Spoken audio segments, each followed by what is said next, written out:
I've got good news and bad news. Hey folks, it's Executive Director Kathleen Thompson. And the good news is that dozens of Texans have decided to invest in their own backyard in honest, independent Texas reporting and messaging that's year-round, not campaign cycle to cycle. Every day since we launched our summer membership drive, someone new has signed up. If just 10% of our audience donated $10 a month, they'd keep Progress Texas from going on a permanent vacation. The bad news is you might not be one of those new donors. If you've been waiting, would you please put the dishes down? Would you please stop where you're on the sidewalk? Please invest right now. You'll be so glad you did. Thank you. Hi, I'm Al Durante. I'm a retired teacher. I'm also precinct chair over in Gregg County. Listening to people talk, they're really focusing on what the real message is, that the Republicans have a really horrible agenda, and we have a really good message, and we need to be proud of that instead of keeping it a big secret. We need to move forward. It's time to move forward. And there's a lot of people in this state that are trying to move us backward. So we need to stand for all the rights that are being taken away from us, and Progress Texas stands for that. It's Monday, August 11, 2025, and this is the Progress Texas Daily Dispatch, rapid response on the breaking news stories Texas progressives need to know. I'm Chris Mosier.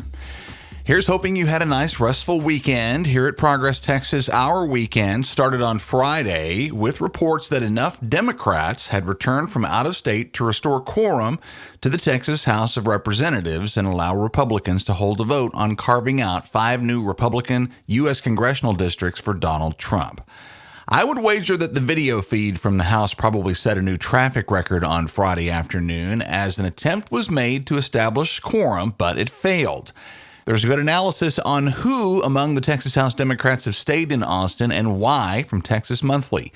And writers Forrest Wilder and Christopher Hooks, in which the Democrats who have stayed put get a new nickname, the Housebodies. They are Representatives Terry Canales, Philip Cortez, Oscar Longoria, Armando Martinez, Joe Moody, Eddie Morales, Sergio Munoz, and Richard Pena Raymond. Word from Nancy Thompson at Mothers Against Greg Abbott on Friday was that she believed that 3 more would report on Friday afternoon: Aaron Gomez, Claudia Ordaz, and Mary Gonzalez, which would have brought the total to 11, still one short of the 12 Democrats that would need to be present with the entire Republican delegation to make quorum. Rep. Gonzalez did, in fact, show up on Friday, bumping the Housebodies count to a total of 9, and Rep. Ordaz, while she wasn't present in the chamber, claimed on social media on Friday afternoon that she was away on a health matter, not for the purpose of denying quorum to the chamber, which I suppose we may as well count as a 10th Democrat lining up for the Republicans. At this point, they only need 2 more to show up. The Ordaz case is interesting, as we've been told by tough guy Republicans that the apprehension and dragging back into the House by force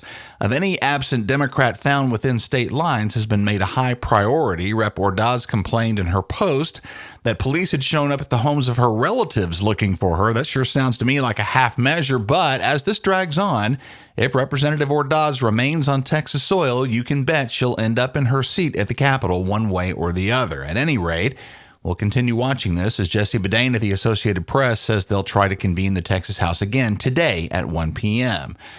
Great reporting from Gromer Jeffers at the Dallas Morning News from the weekend tries to shed light on why Governor Greg Abbott and his cronies are so much more fired up about this quorum break than they have been for those in the recent past in 2021 and 2023. And the difference is pretty clear. They're under the gun to deliver for the dear leader this time.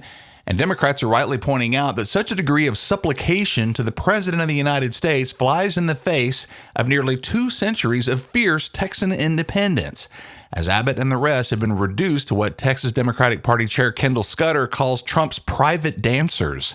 Scudder says, quote, Greg Abbott and Ken Paxton will do anything for their East Coast sugar daddy and New York huckster Donald Trump. It's a really sad display, unquote.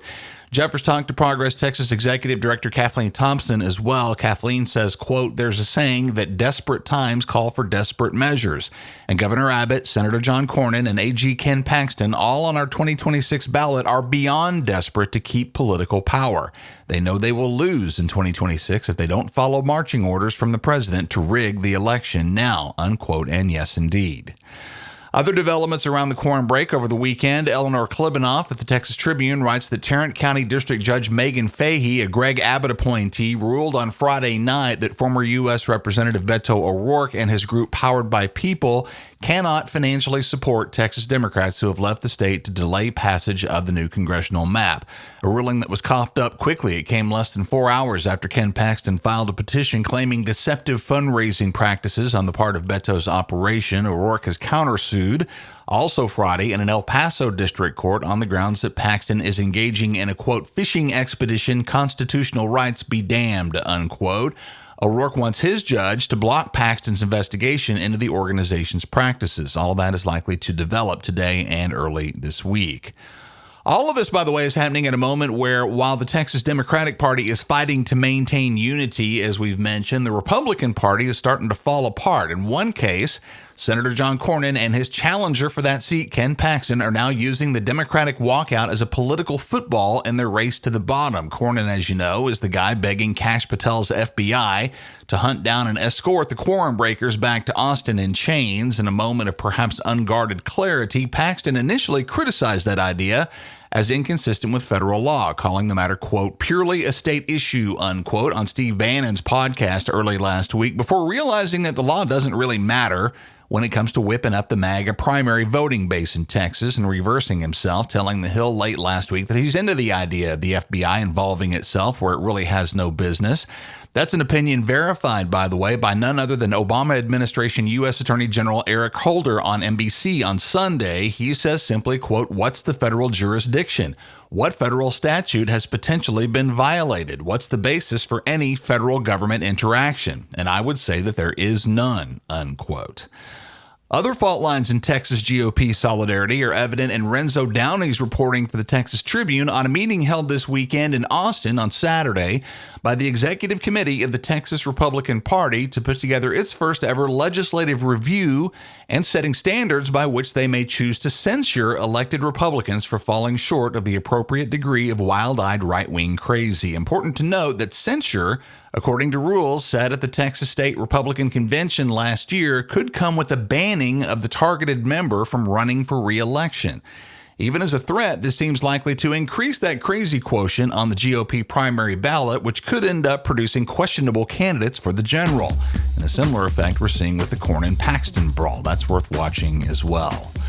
Austin listeners and soccer fans, take note. Tickets are on sale now for our upcoming live podcast taping event with All-Star Austin goalkeeper Brad Stuver on Monday, September 15th. We'll be talking about Brad's progressive activism along with his wife Ashley, both of their ventures into political advocacy, including their own Brad and Ashley Stuver Foundation, and the courage it takes for public figures to stand up for what's right these days. All happening at Hop Squad Brewery in North Austin, near the stadium, and co-hosted by Landon Cottom of the Austin FC podcast Moon Tower Soccer. Tickets are limited, so get them right now. ProgressTexas.org. Again, Monday, September 15th, live podcast recording with Austin FC goalkeeper Brad Stuver at Hop Squad Brewing near Q2 Stadium. Our mission at Progress Texas is to counter the billionaire and corporate-funded conservative disinformation machine at a moment when funding for public and independent media outlets and media figures who don't bow down to MAGA is under full attack. Progress Texas relies on listener support to keep going, but we've lately come within 3 months of running out of funding. Thus, we're continuing with our summer vacation membership drive. If just 10% of our audience signed up for a monthly donation of at least $10, we'd be good for the next year. We'd like to avoid going on a permanent vacation and could use your support now as a monthly contributor at ProgressTexas.org. Thanks to Loretto Izaguirre, Linda Miller, and Christina Ayala, all of whom are on board. We appreciate all of you very, very much. That's the Progress Texas Daily Dispatch for this Monday, August 11th. 2025 links to all these original stories can be found in our show notes. Progress Texas is a nonprofit rapid response media organization promoting progressive messages and actions. While campaigns come and go, we're the permanent home for progressive media and action in the Lone Star State. I'm Chris Mosier. Thanks so much for listening. Have a great day and a great week, and we'll see you again tomorrow morning.